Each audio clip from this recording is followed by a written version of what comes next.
say, what does she think?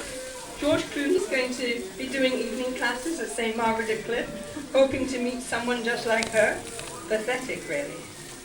But if the fantasists didn't sign up, the language classes would die.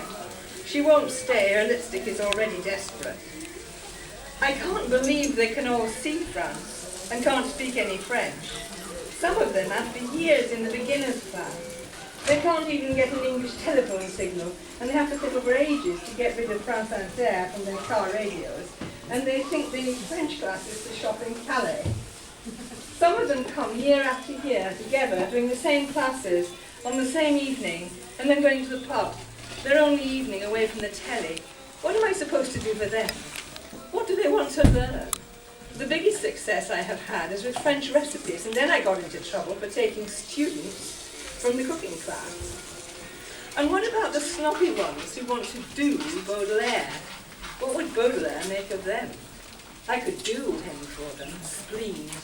Come up the stairs, pathetic fantasists and boring telly addicts.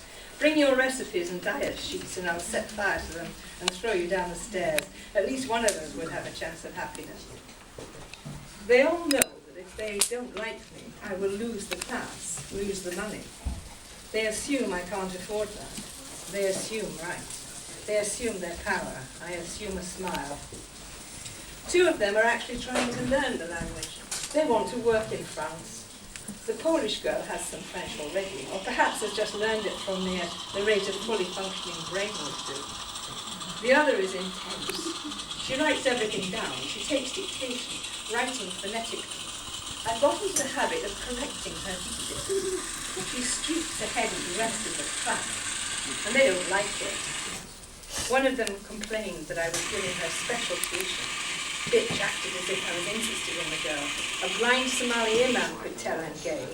I gave that one a read aloud to do, which was all about eating chocolate eclairs. That got a smirk from her best friend, the passive-aggressive scientist. I've given Alice, the intense one, some French music tapes. I was going to give them all a talk about Les Six and Jean Cocteau. I always start with big ideas before I meet them.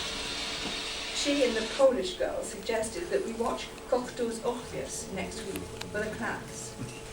Backs up all round, 2 classes, people wondering if they've been streamed. Liberty scarf near the door, very shirty. Do not assume that we have not seen that film. Of course we have. It may not have been available in Poland, but in England absolutely everyone knows it back to front. Mesdames, mesdames, et si nous avons un petit pot de café, par exemple, we will soon have to face the irregular verb devoir, which will break your heart and cause a massive exodus before next week. But it doesn't matter, because the halfway point has been reached, and my money has come through. That's that one.